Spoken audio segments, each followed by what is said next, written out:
Welcome to Real Flix Reviews, or like a book club for people who hate reading.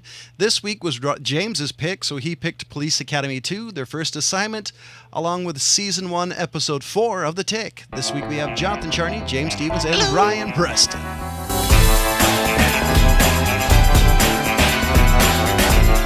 So here's the description of Police Academy 2, their first assignment. When a new gang moves into town, it's up to the screwball police team to stop them. And I love the captain of the bad guys, or the leader, or... Bobcat Goldthwait? Yeah. I wonder if he's done a movie with his actual voice. Yeah, wasn't that Shakes the Clown? Because I saw him he did an interview on the Joe Rogan podcast, and it was one of those things I had to listen to it a couple of times going, this doesn't sound right. Well, you know, he's done mostly directing the last probably 15 years. I think longer than that. Which that actually blew me out of the water. After he was no longer the rabbit on the Married with Children knockoff. Oh, yes, I forgot about that. Yes. What's the name of that show, Ryan? It's You know what I'm talking about, Ryan, right? I do. God dang, I completely forgot about that movie. I mean, that TV show. Because it was in the late 90s that it came out. Which one again? Married with Children knockoff that had Bobcat Goldthwait as the bunny. The stuffed bunny. Oh, that was Unhappily Ever After. Unhappily Ever After. Yes. Thank you. I was trying to remember what that was called. Gosh. Now I gotta look that up. Yeah, I forgot Bobcat Goldthwait was the bunny. You're welcome, guys. God, I haven't seen that. Actually, that was back in 95 when that came out to 99. Probably, yeah. One of my favorite gags is in that TV show. The two kids in that movie, their mother potty trained them to Twinkle Twinkle Little Star. Oh yeah. And her evil nemesis started whistling it every time she was around her. It's hilarious. Anyways, I honestly, this is pretty much just like the first one, but in my opinion, it's not as good. It's the same exact characters, same actors. Michael Winslow is always amazing. He's always been my favorite character in these movies. You know, I'll give it a 3 out of 5. It's not bad. It's not great. I think it just continues the trend of the movie. I think I did like the first one better personally, but the usually first, sequels are a little harder to be better without being over the top. And I didn't think this movie was over the top, though. I thought they literally kept it even keel for the series. This is pretty tame for the 80s comedies. Oh, hell yeah. And especially a sequel. Oh, yeah. Well, John, if you're feeling bad, let me reassure you that you're not alone in your opinion that people thought this was worse than the first. Yes. Although, it's an overused expression, but this really is comparing two bowls of shit to each other. That's an overused expression. You use a douche and a turd sandwich. I couldn't tell you the last time I actually heard that expression. So is that overly used in your neck of the woods? Well, yeah, it is. In a lot of pop culture, and obviously better expressed with Matt and Trey with the douche and the turd sandwich. Yeah. But no, it's an awful movie. Just like the first one was an awful movie. But you laugh a few times. Honestly, I would probably have more fun if Michael Winslow was just in like a white room, just making sound effects about shit. I'd be good with that. I would say, like, dude, imagine Michael Winslow just like on a YouTube channel where he's got the little screen up in the right-hand corner of, like, police chase videos or something, and he's just doing all the sound effects. See, I would say that the two things in this movie I like Steve Guttenberg pranks on... I can never remember the actual sergeant's name. The Sard? Yeah. No, is that the bad guy's name? No. Because I never remember. And Michael Winslow. Because everybody else, to me, is just over the top. Bubba Smith's okay. He played Hightower, Tackleberry. Everybody else, I just don't enjoy, except Guttenberg's pranks and Michael Winslow harassing people, like that scene in the restaurant. That's all that National Lampoon ever does. It's the worst formula of all time, and they cannot stop using it. National Lampoon does not make good movies. They made 2 good movies in like the 70s. or possibly the 80s. I don't remember which one. But which ones are you talking Vacation, about? The original the Vacation original and Vacation. Animal House. Oh, Animal House. I liked Christmas Vacation. You're a terrible person. Yeah, Well, I would have to it's- go with Ryan on that one. You're pretty shit on taste if that's what the one you're going to go with. Because the original one with Chevy Chase was good. After that, it was just the same thing over and over again. Just in more part Well, of that is Chevy extreme Chase cases. was in 3 or 4 of them. Yeah, Well, I'm just part of saying it the was- first one. part of it was nostalgia factor because that movie for some reason was always on during Christmas I had time. no nostalgia with that. I liked that movie. Don't get me wrong; it's a shitty movie, but there's parts of it I enjoy. Yeah. Like Anyways. 10 Yeah, minutes that's of the it. thing is that you almost laugh a couple of times based off of like one person's performance, but everything else is just like the dumbest shenanigans ensues type of bullshit ever. So, what do you give you this movie before we get too down the rabbit hole? Oh, this is absolutely a 1. This is an awful movie. James? And I love Bobcat Goldthwait, but I think even he would give this a 1. I think he's the only saving grace of this movie. Yeah, I picked this one without the first one just because I do love Bobcat Goldthwait. I think as far as if I looked at it, I liked him better in the third one than this one. Right, because this one he's a bad guy, and then in this third one he's actually a cop. Yeah. But he plays a character who's slightly touched. Yeah, but I went with this one. Oh, anyways, is because I thought the whole Blue Oyster Bar was pretty funny. But that was in the first one, too, Oh. wasn't it? No, it was in the... No, it was in the first one, because Yeah, remember it was. that was... Yeah, anyways.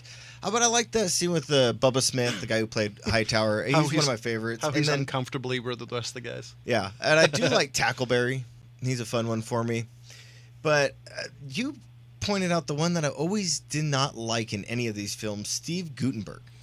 Now, I give him credit because he plays the kind of comedic straight guy in this whole sequence because, as Ryan pointed out, this is basically what National Lampoon does. They take a cookie-cutter comedy thing and they just throw shit at it.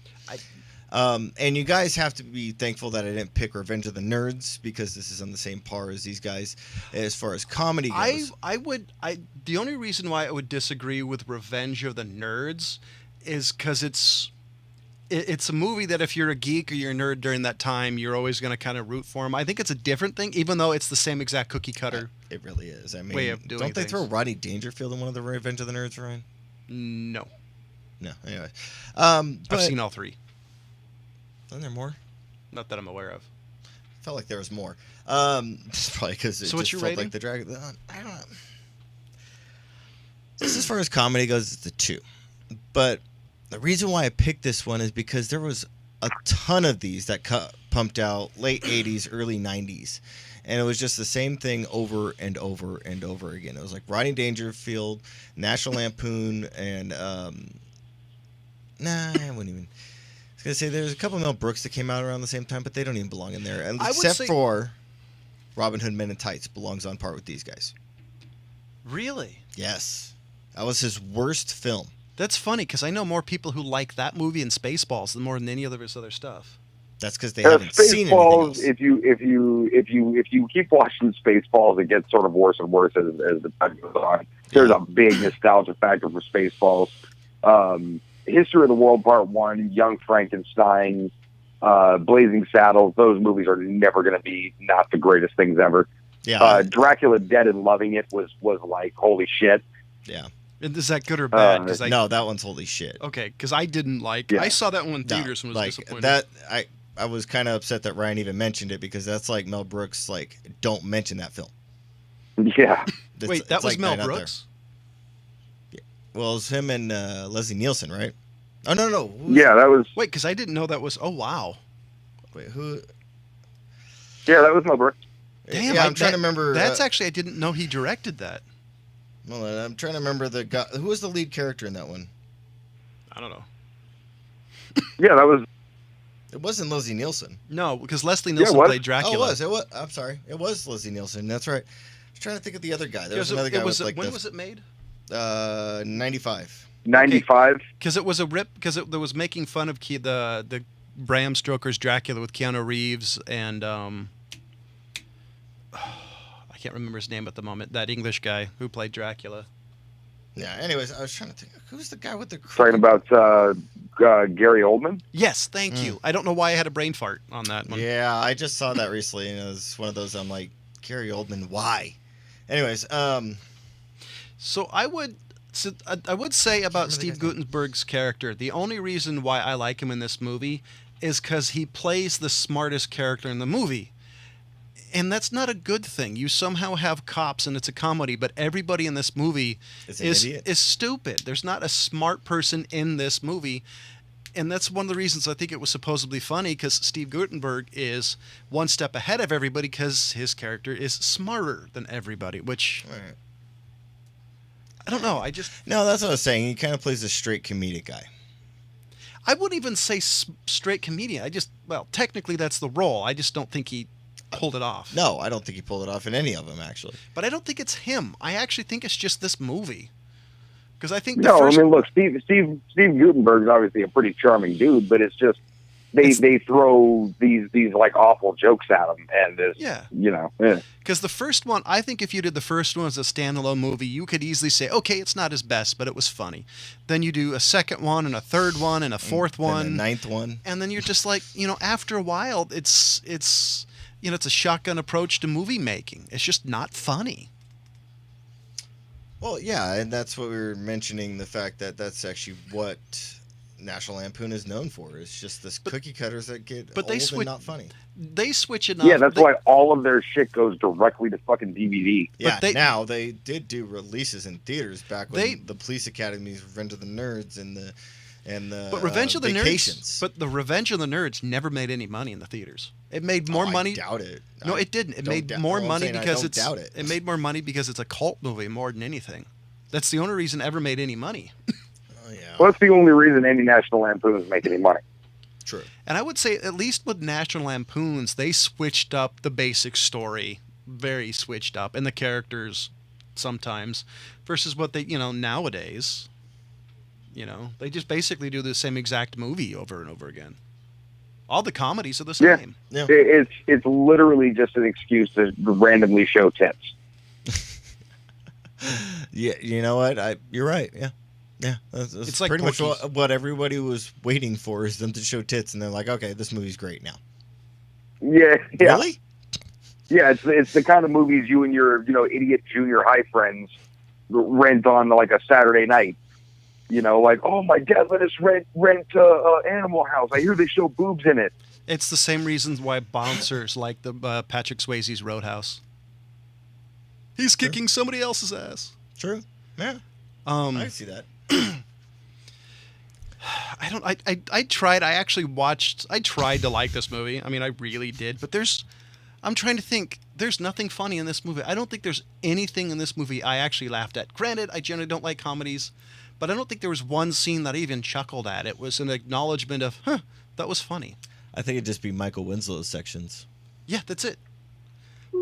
But he literally, like Ryan said, he could be in a white room and I'd find him funny as hell. So, I mean, that's not really saying much, honestly. Well, I mean, one of my favorite sequences with him is in Nice Dreams, when they're all trying to go in and get welfare food stamps or welfare checks, and he's sitting in the room and starts like screwing with all the insane people, and gets them all laughing and going crazy. But yeah, I was kind of bummed that after this movie come out like 80 something, and they still didn't fix the dub on Michael Winslow doing the Bruce Lee impression. I mean, like, his lips keep moving. Actually, no, there was one scene I thought was funny. Was the scene in the restaurant with those, those... when he's messing with the couple? Yeah, those, what do you call it? They're preppy people. That was probably my favorite scene in the whole movie, and that was pretty early on. When he just sits there and just starts making, like, weird sounds when they're chewing. Yeah, like the guy's drinking and he makes a loud slurping noise and makes her burp or something. Yeah, that was it. That was the funny scene to me. Yeah, I would actually say that, yeah. I tried really hard to like this movie. It's almost annoying how hard I tried to like this movie. You know what? I'm fucking annoyed by how hard you apparently tried, because I don't think you gave Super this kind of a shot. You know what I mean? I don't think you sat down when I fucking recommended Super and you're like, I'm going to really try to like this movie because I respect Ryan's opinion. Well, I try to like every movie I watch, and there were parts of that movie I did like. There were also part of the Rainn Wilson getting raped. The You biggest sick Yeah, bastard. that was like one of my favorite parts, by the way. my Why biggest am I not surprised? my biggest problem, honestly, I don't like Rainn Wilson. I'm one of the few who just don't False. find his brand of comedy funny. There were parts Well, of it the wasn't movie I his generally fucking liked. brand of comedy. He's an actor playing a character. You might Mm, not have liked his character in The Office or something, but this is a different guy. all of his characters are like his character from The Office. I've never seen him play a different character. They're all vaguely versions of that. They're all Ooh, awkward comedy. now I just fucking changed the pick that I was going to pick for next week. You fucked up. I still have a gimme I've never used, so Well, you're gonna have to use it. Yeah. you know. So No, see, I picked this one. I knew Ryan was just gonna shit on it, but I was actually curious what you would do. Because I'm not gonna argue whether or not this is a good movie. This movie sucks. it's a comedy. Obviously, I'm gonna pan it. Well, I mean, come on, I'm surprised at how much effort, I guess, you decided to put into like this movie. I was watching it while playing video games, so Serious. I'm that's- surprised too. I didn't even fucking bother watching it. I've seen this stupid ass movie too many times. Yeah, I wouldn't have to bother watching it. It was like on like Saturdays for like 15, 20 years. Every Saturday they had a police academy. I've watched this Right. movie 3 times. I've avoided all the other ones just because I've watched everyone in the series, but I've only seen after the first one. I've only seen this one a couple of times just because I thought it was stupid. So Well, I never watched haven't it. seen Police Academy 7 and up. I haven't seen those. I've seen all of them, but I haven't watched them a lot. The first one I've probably seen 10 times because I always thought it was amusing. I would watch The Phantasm all over again rather than those. I have no doubt. I would watch almost anything over this again. But anyways, my opinion's not really going to change. It's going to be a 2. I don't think it's as bad as a 1. I mean, there's no reason. I guess I'll go down to a 1. There's no reason to really give it a 2, honestly. So I'll change mine. I'll give it a 1.5 because they tried. Gotta be the Russian judge. I'm gonna give them a 0.5 for effort. All right. You know. I'm just glad I was able to bring down the average. Yeah. So you sticking with your score, Ryan? Shit, yeah. So a 1. So now we're gonna do season 1, episode 4 of The Tick. So James, batter it up. Yeah, I just love The Tick.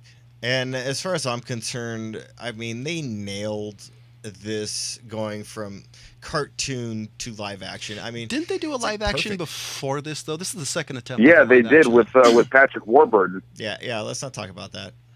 No. Let's talk about that because that shit was equally awesome. It's just incredibly dated now. I didn't like it. And I do like him, too. I like Patrick, but it's just... Oh, excuse me. I got a correction, Ryan. He did actually do a couple other things that Rainn Wilson. Back to Rainn Wilson again? Yes, because I just remembered God. he did do a few things that I've seen that weren't his awkward comedy that I liked. Sorry. Yeah, he see what he's doing here, James. He's trying to psych himself up for the Rainn Wilson movie that I'm going to pick at the end of this.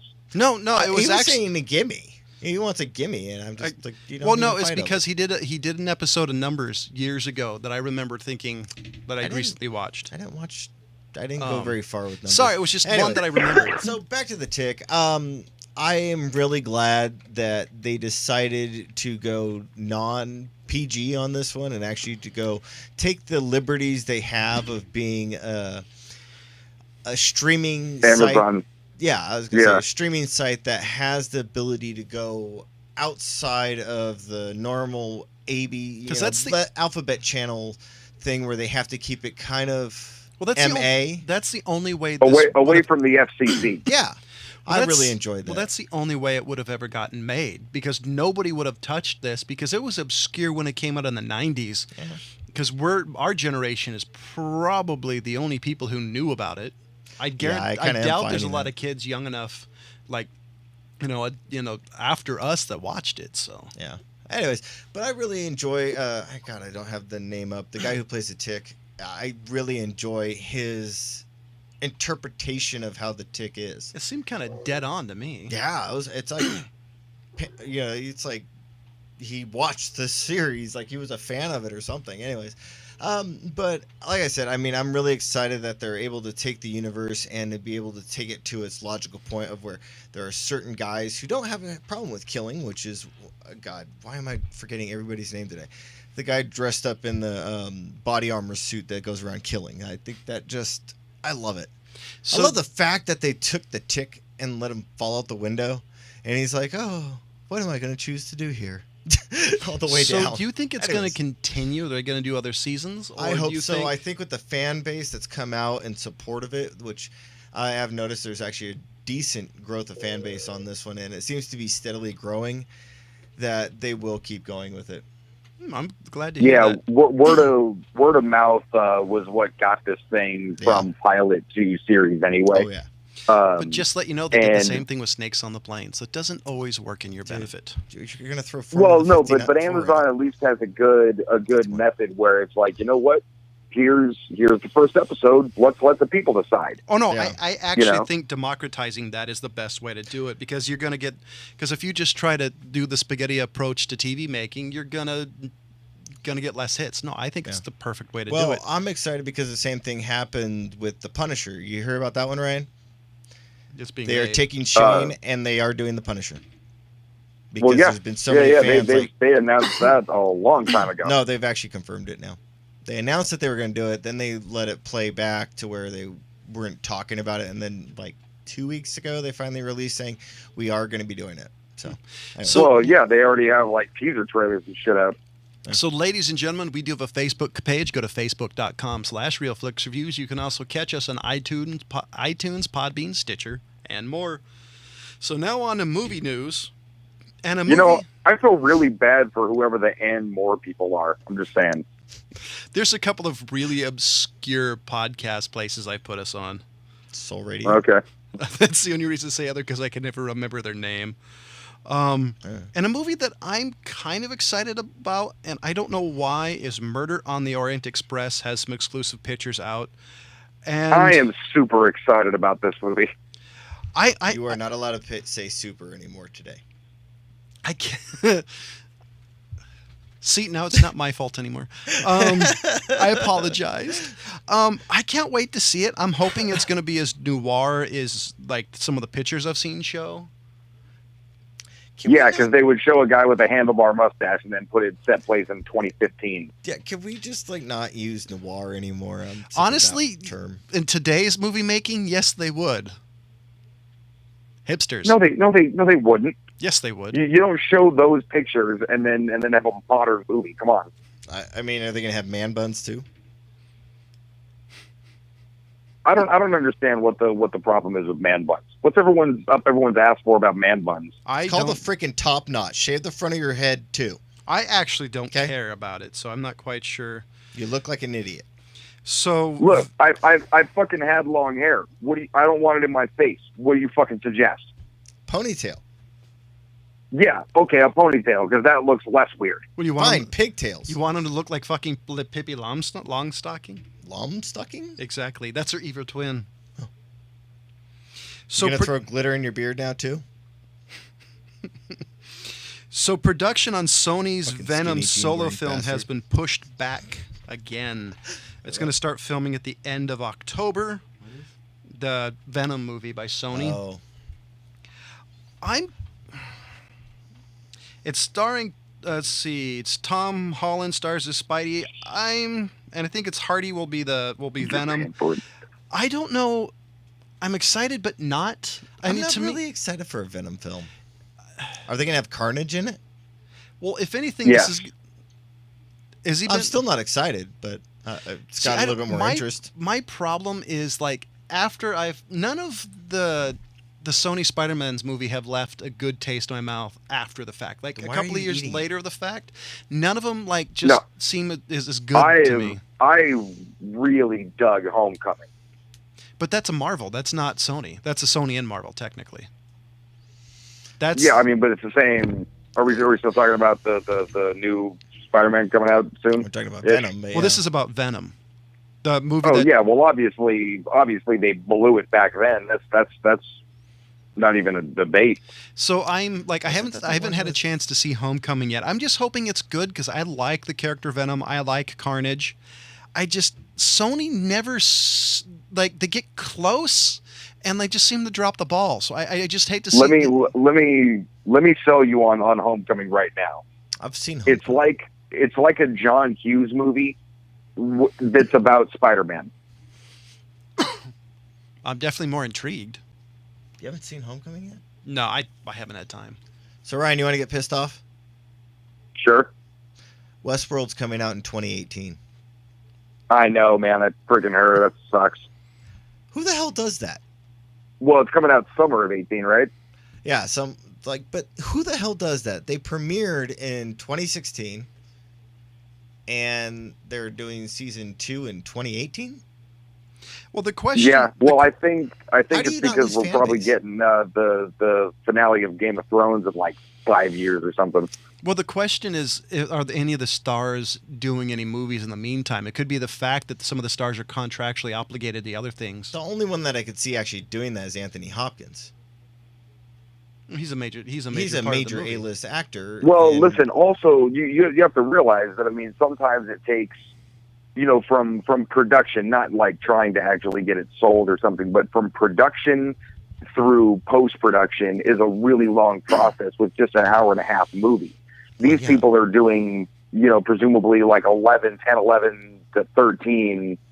How many episodes was the last season? Like hour-long episodes of Westworld. I think so. It's like trying to film and produce like 8 movies. Oh no, totally. I mean, it's not. So the only thing I could think of, there was a long enough delay in the filming of the second season. Maybe they were waiting to get picked up again, that it caused them to be delayed a year. Maybe. Ooh, man, I don't know. I think when they were halfway through filming that thing, they knew it was going to be the biggest thing they make, aside from Game of Thrones. Because you're totally right. Because you got to match everybody's schedules. You got to do the filming. Then you got to do the editing. Then there's ADR. The meantime, so that there's a lot of stuff that you have to do in order to do that. So I could see that being an issue. Well, and then, but also there's a bunch of different units. You know what I mean? You have certain people filming on certain days. An A unit, they unit. piecemeal it all together. So in the what the fuck pile, Sly Stallone says Creed's sequel will start shooting soon, next year. Wow, what? Who the hell was asking for that movie? That's what I'm thinking. I didn't even want to see the first one. I want to see it. I want to see it, but I'm waiting for a rainy day when the power's out. I don't want to see Blade Runner 2049 with freaking Ryan. What's the douchebag's name who did the freaking? I'm really excited about the new Blade Runner movie. I don't know. They got Gosling in it, and we already know how I feel about that. I mean, that was wasn't that the first film we did? Second. We had to destroy whatever the freak that crap was. Drive. Was it Drive, Ryan? Yeah. Yeah, it was Drive. Wore a bloody jacket through 3/4 of the film. Over 3/4 of the film. I mean, that was Ryan's big something like that. Yeah. Mine was just he's a douchebag, and the only film that he ever did that we actually discussed was the racist one. What the hell was the racist one? Believer, thank you. And another one that I honestly just don't even care about. Angelina Jolie says she will return to work after a year off for a family situation. You mean breaking up with Brad Pitt? I don't actually give a shit about Angelina. I never really did. I kind of liked her, but after all her movies turned out to be the same. I mean, there was one, was it Girl Interrupted, that was different than all her other movies. I just don't care about Angelina Jolie. I dug her in Mr. and Mrs. Smith. Oh, yeah, that too. That was another one that was awesome. Oh, yeah, that actually was. Since we're on the Angelina Jolie thing, have you seen the pictures of the upcoming 2018 version of Tomb Raider? I'm excited about that. I'm really excited for it, too. I'm super stoked, too. I think people kind of took the lead from the video games that were going crazy. And they weren't even like big, giant, huge releases of video games. It was just like people liked that version. You know? It was actually pretty underground as far as video games go. Because that was but this one is definitely reminding me a lot of that. It's just like this this chick who, like, the more earnest version of it, instead of, all these backflips and crazy guns that she's carrying around. And short shorts and big boobs. Well, yeah, that was Angelina Jolie's, which she was the sex symbol, which if you actually, and if anybody actually knows about that, that's what the video game character became. Don't ask me how. For like 6 years, 8 years. It became a sexual character, and the reason that's what I Angelina Jolie had to work with. No, she did it on purpose. I mean, come on. Well, I'm saying that's what she really had to work with. That's the reason why she was picked. Because if they wanted a more earnest person, a more earnest representation of a female hero, they would have picked somebody else than her. Well, yeah, obviously they were basing it off of the original game, which was exactly that. It was just like, wow, you guys really went live action with this, huh? Dude, this is a bloody cartoon. I knew so many guys that are like, hey, if you do this, you can see her boobs bounce. I'm like, a pixelated boob? Why? Why do you care? I'm excited about this because I liked the reboot of her character. I loved.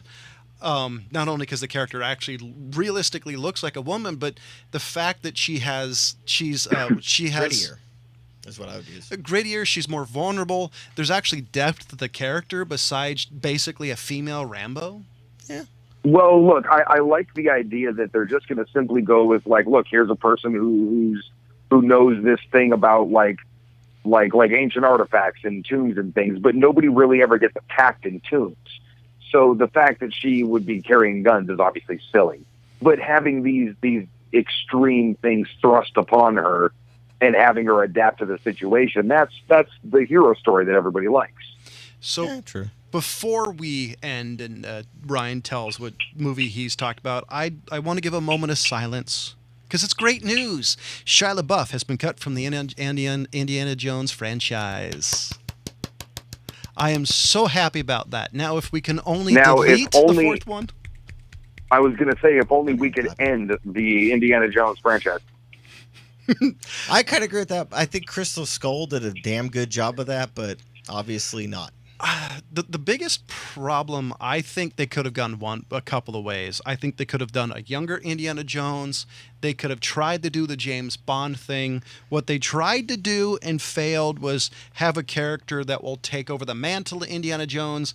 And obviously picking Shia LaBeouf was the stupid choice, along with being an incredibly stupid movie. My issue, and this is nothing against Harrison Ford, this is just what happens with age. The geriatric crusade. He's got old man moves going on.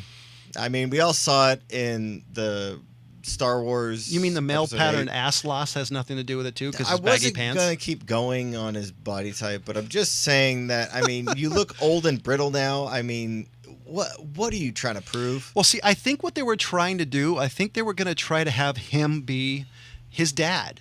And you're going to have old Indiana Jones. You're going to have Shia LaBeouf character do that. Sean Connery, I guess, is still alive. Well, yeah, but not in that universe. It's a different. Well, universe I don't. Well, no, think because that, his dad was dead in the fourth one. Oh, so what I'm thinking they were going to do is they were going to have Indy play the old professor, Shia LaBeouf or Boof, or however you say his name, be the guy who goes out and be the adventurer. The problem, besides the fact that movie is freaking stupid compared to any of the original three. Well, look, like minus the ageism that James was putting forth there, I agree with him that he's an older guy and he's got old man moves. So I don't exactly expect this guy to be like swinging from a whip into a moving car. You know, like that kind of you don't do that. You're going to break a hip just landing on a soft cushion. Like I said, that's why I was expecting them to do it differently. That's why I think what this movie was supposed to be was. No, I agree, and I don't think that's off the table. I don't. You know what I mean? I think you just replace the character, call it a day. If they do it right, I think what they should do is just completely ignore the fourth one, like basically a reboot after the third. I think they wouldn't do that. It's not the Hulk. It's the fourth movie in this long canon. So I like that. That was well played, Ryan. It's not the Hulk. Well, I'm saying, but it's a one-off movie. It's not like somebody remade the third Hulk movie. Well, you know what I mean? You couldn't just remake the fourth Indiana Jones movie and say, no, this is number 4, not the one before. No, I'm just saying this has to be an extension of the universe. But just ditch Shia LaBeouf. That's not a problem. What I'm saying is just not. I mean, they got rid of Short Round. What I'm saying is just not acknowledge the fourth one. Like it's still there. Remember. But just not. Remember when Marcy Darcy changed husbands and married with children, and everyone was all fucking pissed off. Yeah. No one's going to have those feelings when they see a new, Indiana Jones son. Yes. No, I don't disagree. I just hope they don't acknowledge the fourth one because, honestly, that was. You have just to say they had a blood test. He was wrong, and they killed him. That was the RoboCop 3 of Indiana Jones. I mean, movies. look, the only way you could ignore that is if he wakes up from a coma and it was all a dream. I'm okay with that, actually. I'm totally Oh, cool he with wakes that. up in a okay with it, too. refrigerator. They could totally do the He Bob. wakes up in a refrigerator with a coma. They could totally do the Bob Newhart ending, and I would be fine with it if they started that way. So, ladies and gentlemen, next week is Ryan's pick. So, well, for better or worse, Ryan, you're up. Well, just to piss off Charney, And James. 2008 Rainn Wilson classic, The Rocker. James, what do you think? Right. Isn't a movie in 2008 a little early to be calling a classic? It's Rainn Wilson. It's automatically a classic. Because if you're going to go that far, technically you could call Transformer a classic. Yeah, but who's going to do that? A lot of people, believe it or not. No, it's actually a cool little sort of an indie movie. That's the one where he was in a school, right, with the kids. It's sort of. He was the original member of a rock band, like a famous '80s rock band, and then sort of fallen on hard times. That's right. And the movie is about him joining his nephew's rock band, like garage band style. So James, yeah, ton of heart. It's actually a really cool movie. Do you have? And he's not TV annoying. series? He's kind of fucking hilarious. Right. You have a TV series, James? Do you have a TV series? Actually, I don't. Really? Yeah. I just went through everything I've been watching, and no, I really don't have a TV series right now. Huh. Okay, then I'm going to pick one that's going to be random, but I think the discussion is going to be hilarious. Knight Rider? Season 1, Episode 1 of the 1967 version of Dragnet. Because this is going to be hilarious, because I love the 60s version of Dragnet, but this is going to be a funny discussion. That works for me.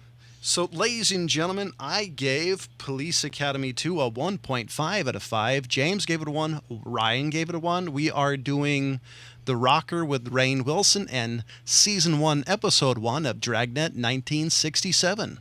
And as always, thank you for listening. Goodbye.